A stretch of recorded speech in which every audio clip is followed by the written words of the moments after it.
तिरंगा हमारे देश की पहचान है, हमारी आन बान और शान है। लेकिन अब हम आपको ये दो झंडे दिखाना चाहते हैं। देखिए, दो झंडे आपके टीवी स्क्रीन पर है। आप में से कोई भी व्यक्ति आसानी से बता सकता है कि इसमें एक झंडा बीजेपी का है और दूसरा भारत का राष्ट्रीय ध्वज तिरंगा है। यानी देश का बच्चा बच्चा इन दोनों झंडों में फर्क बता सकता है। लेकिन दुर्भाग्य ये है कि हमारे देश के विपक्षी दल इस अंतर को नहीं समझ पाते। वो राष्ट्रीय ध्वज तिरंगे को बीजेपी का झंडा समझकर उसका विरोध करने लगते हैं। और इस समय जम्मू कश्मीर में ऐसा ही हो रहा है। 29 जून को जम्मू कश्मीर के ग्रामीण विकास विभाग ने एक सर्कुलर जारी किया था, जिसके तहत प्रदेश में हर घर तिरंगा मुहिम को सफल बनाने के निर्देश दिए गए थे। और ये मुहिम भारत सरकार के उस अभियान का हिस्सा है जिसमें आज़ादी के 75 साल पूरे होने पर अमृत महोत्सव का कार्यक्रम चलाया जा रहा है। और इसमें हर घर तिरंगा के तहत घर घर राष्ट्रीय ध्वज तिरंगा दिया जा रहा है, ताकि देश के लोगों को आज़ादी के गौरव से जोड़ा जा सके। लेकिन जम्मू कश्मीर में इसका विरोध शुरू हो गया है। जम्मू कश्मीर के पूर्व मुख्यमंत्री और नेशनल कॉन्फ्रेंस पार्टी के नेता फारूक अब्दुल्ला और पीडीपी की नेता महबूबा मुफ्ती ने इस बात पर आपत्ति जताई है कि कश्मीर में घर घर तिरंगा दिया जा रहा है। सोचिए, देश के राष्ट्रीय ध्वज से किसी को क्या आपत्ति हो सकती है। आज अगर आपके घर में कोई आपको तिरंगा देकर जाता है तो क्या आप उसे यही कहेंगे कि इस तिरंगे से आपका कोई लेना देना नहीं है और आप इसे अपने घर में नहीं रखना चाहते? हमारे देश में ज्यादातर लोग ऐसा कभी नहीं करेंगे। तिरंगा भारत की शान है, लेकिन दुख की बात यह है कि हमारे विपक्षी दलों ने इसे भी बीजेपी का झंडा समझ लिया है और वो अब इसके खिलाफ भी अपनी आपत्ति जता रहे हैं। सबसे पहले आप इस पर महबूबा मुफ्ती और फारूक अब्दुल्ला का ये बयान जरूर सुनिए। हमने मुसलमान होने के बावजूद पाकिस्तान के साथ जाने से इनकार कर दिया, हिंदुस्तान की जमहूरियत से हाथ मिलाया, यहाँ के सेकुलरिज्म से हाथ मिलाया, तभी हम वहाँ का इस मुल्क का झंडा हमने उस वक्त कबूल किया और उसके साथ अपना झंडा मिलाया और दोनों झंडों को हम सलाम करते रहे। मगर आज ये घर में घुस घुस के हमारे घरों में झंडे लगाते हैं।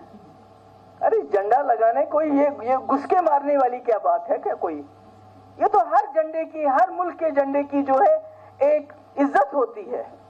सब लोग इज्जत करते हैं झंडे की, मगर एक घर में घुस घुस के झंडा लगाने से ये क्या तमाशा है?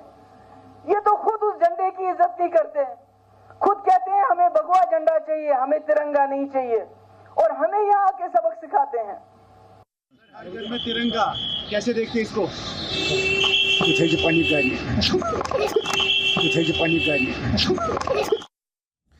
इस मानसिकता की वजह से ही दशकों तक कश्मीर को भारत से अलग रखने की कोशिश की गई।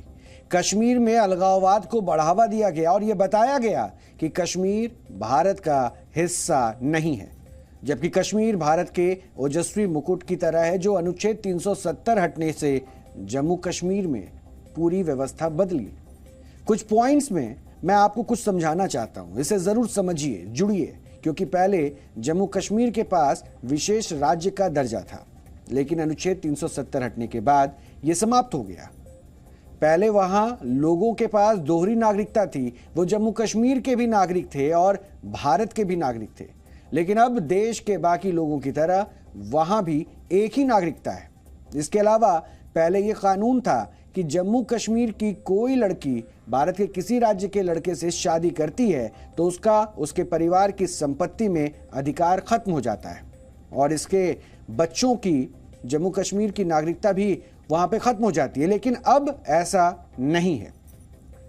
पहले जम्मू कश्मीर का अलग झंडा था, लेकिन अब तिरंगा ही पूरे जम्मू कश्मीर में लहरा रहा है और तकलीफ यहाँ पे इसी बात को लेकर बार बार इनको होती है। वैसे पहले जम्मू कश्मीर अनुच्छेद 360 के दायरे में भी नहीं आता था, जिसके तहत राष्ट्रपति आर्थिक आपातकाल लागू करते हैं, लेकिन इस फैसले के बाद ये व्यवस्था भी वहां आ गई। अलग विधान यानी कानून होने की वजह से अल्पसंख्यकों को आरक्षण नहीं मिलता था, लेकिन अब वहां अल्पसंख्यकों को आरक्षण की व्यवस्था है। दूसरे राज्यों के लोग जम्मू कश्मीर में जमीन नहीं खरीद सकते थे, लेकिन अब यह कानून नहीं है और राइट टू इंफॉर्मेशन एक्ट यानी कि सूचना का अधिकार भी नहीं था, लेकिन अब दूसरे राज्यों की तरह वहां भी लोगों के पास ये कानून है। पहले जम्मू कश्मीर में सरकार का कार्यकाल 6 साल का होता था, लेकिन अब वहां भी 5 साल के बाद चुनाव कराने का प्रावधान है। और सबसे अहम, पहले लद्दाख जम्मू कश्मीर का हिस्सा था, लेकिन अब लद्दाख को अलग से केंद्र शासित प्रदेश बनाया गया है, उसको एक अलग दर्जा मिला है। ये वो बदलाव है जिसने जम्मू कश्मीर के भाग्य को बदला है। और कश्मीर में आज दरअसल घर घर तिरंगा दिया जा रहा है, तो इसका एक कारण अनुच्छेद 370 का ही हटना है। लेकिन दुर्भाग्य यह है कि आज भी कुछ नेता इसका विरोध करते हैं और तिरंगे और बीजेपी के झंडे में फर्क नहीं कर पाते हैं। आज हम आपसे एक एक्स्ट्रा विचार भी शेयर करना चाहते हैं। हमारे देश में जब अल्पसंख्यक वर्ग की बात होती है तो आपके जहन में एक विशेष धर्म जरूर आता होगा, लेकिन आज हम आपको ये बताना चाहते हैं कि 140 करोड़ के भारत में असली अल्पसंख्यक वर्ग भारतीयों का है, हिंदुस्तानियों का है। हमारे देश में आज आपको अलग अलग धर्म और जाति के लोग तो मिल जाएंगे, लेकिन ऐसे लोग बड़ी मुश्किल से मिलेंगे जो खुद को भारतीय कहते हैं। इसलिए आज आपको भारत के इस नए अल्पसंख्यक वर्ग के बारे में भी जान लेना चाहिए। ये अल्पसंख्यक वर्ग भारतीयों का है।